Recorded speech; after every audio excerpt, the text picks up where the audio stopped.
9 months, 14 days, 9 hours. Any earlier, you're hurting the children. What age should kids start lifting weights? Parents in general have two main concerns before they ask their children to start lifting weights. One, of course, is injury risk. The other one is, will it stunt my child's growth? Let's talk about stunting growth for a moment. I think it's pretty clear that the biggest determinant in how tall we will grow to be is our genetics. Okay, so you can't change your family and your ancestry, so there's a limit to that. However, you can put yourself in the correct environment to grow as tall as possible. I always give the example of the basketball player Yao Ming. Yao Ming was one of the tallest guys ever to play in the NBA. And his wife, from what I read, is also on the China national team.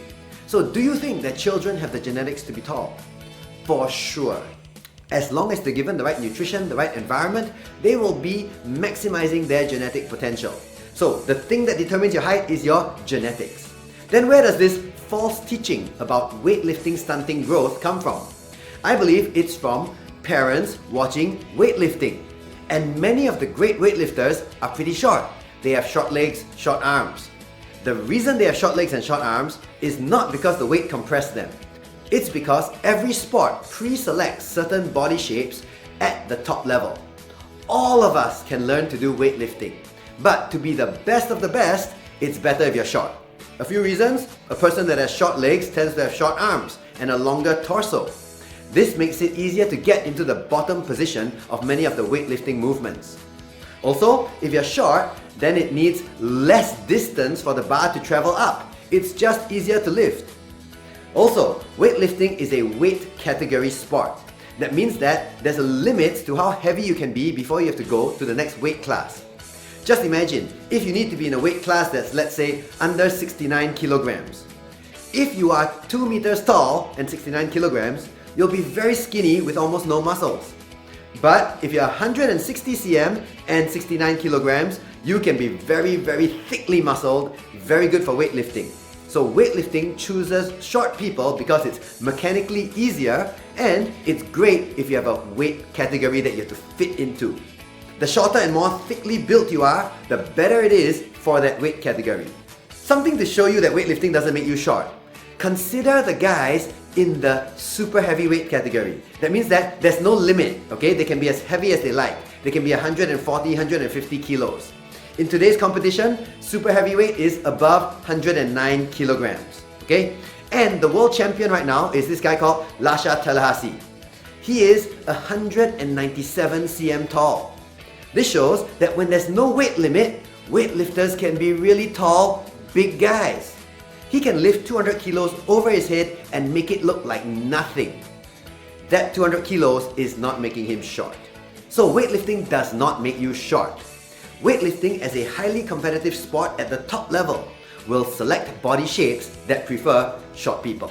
If you go by this faulty logic of certain sports making you short, then gymnastics makes you very short.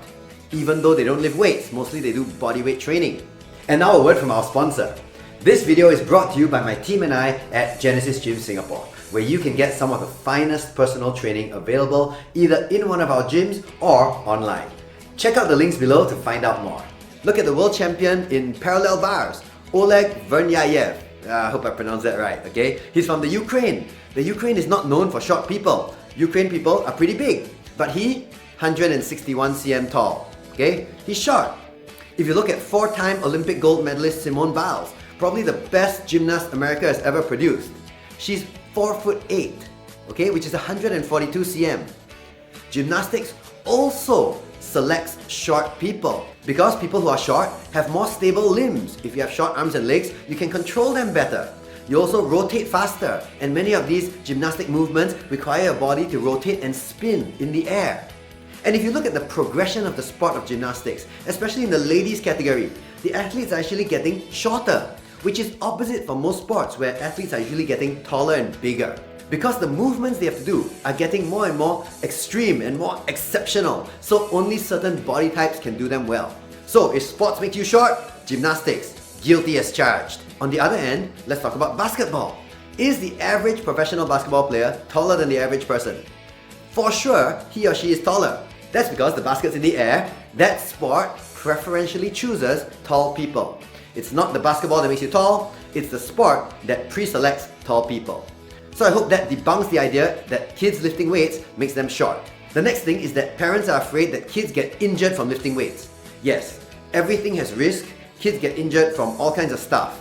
Lifting weights, however, is one of the least risky when coached correctly. Kids can get injured from all kinds of activities. But as parents, I myself included, we want our kids to do activities, but we want them to do it correctly. Weight training is no different. As long as it's well coached, the injury risk is super low. I'll give you some examples comparing other injury risks. Okay? For running, a kid is loading 3 to 4 times body weight on each knee when they run. No parents complain that kids shouldn't run around and be active. Parents also let kids play things like rugby. In rugby, a kid, when they do the scrum machine, is loading at least 1 time their body weight, and when they grow to secondary school age, the kid is loading 1.5 to even 2 times body weight for the stronger children. But parents don't think of these common sports or movements so much as a high injury risk. But somehow parents are fearful of lifting weights even when the weight is only a half or a third of their child's body weight. This reasoning is not strong because first, the load is less than many contact sports and high-speed sports that kids play, and the movement is much more controlled, which means that doing exercise that's properly trained and coached in a gym is a very controlled environment. The weight is going to be here, you're going to move it to here at this speed, and that's all.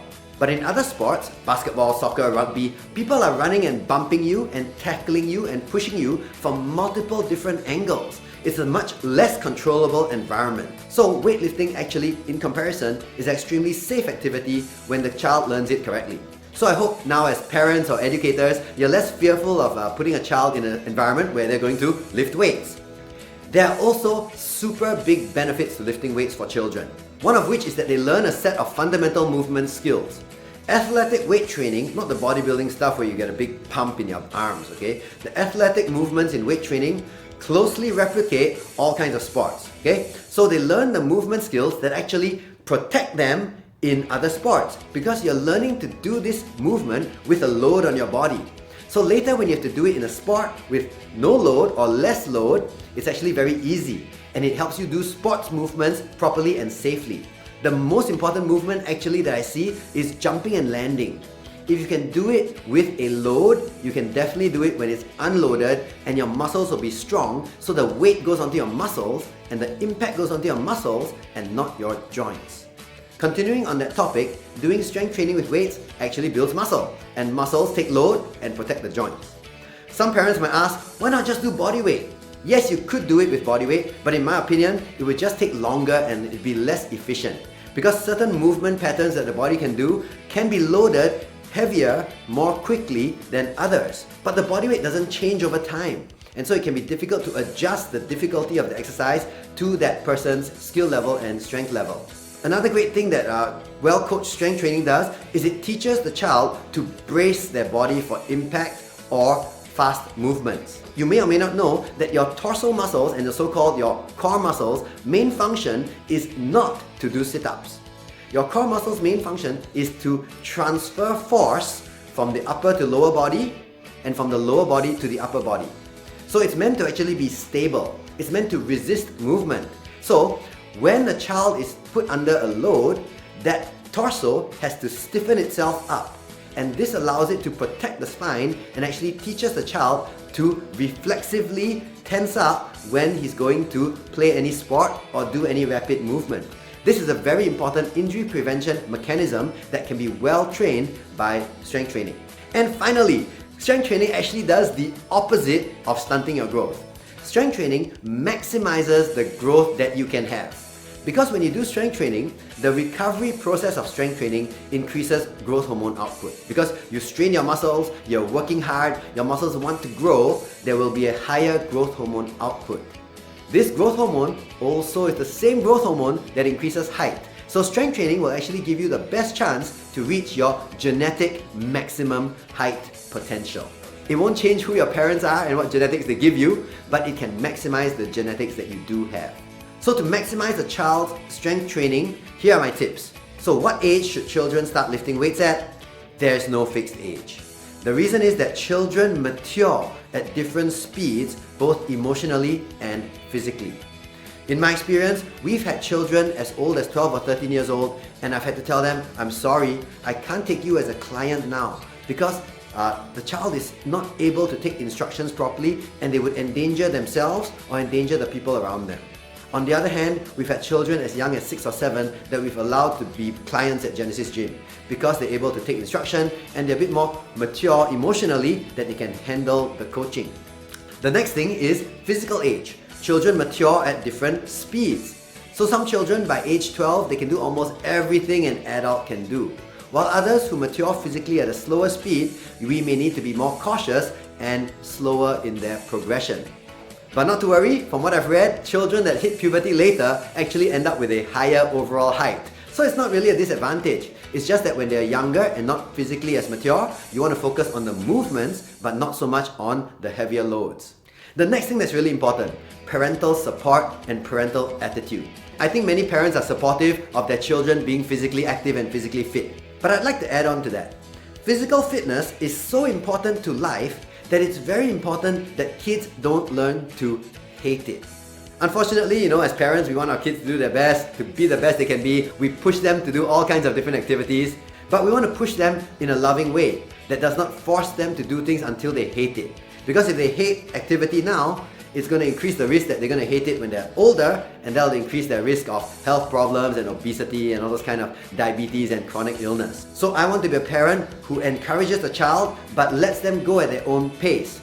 They have to decide that yes, I want to be strong, mommy and daddy. I want to be able to run faster, mommy and daddy. And then we encourage them to go into the different kinds of strength training. The next thing for kids is they must learn perfect technique when they're young. I consider learning how to lift weights kind of like a tuition for physical fitness. It's a life skill that I want my kids to learn. So we want them to be perfect when they're young, and as they get older, they can add weight, right? But when they're young, the movements must be perfect. And when they're young, learning the movements ingrains it in their brain.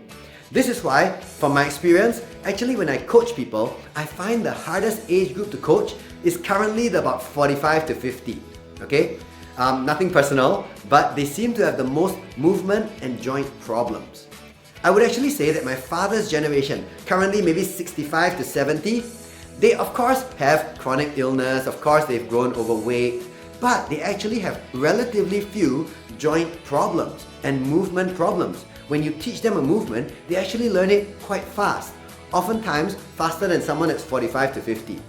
I believe the reason is that at that generation, when they were young, in the formative years, when the brain is learning movements, their default play option was run around in the jungle, in the village, barefoot, catch spiders and chase each other around.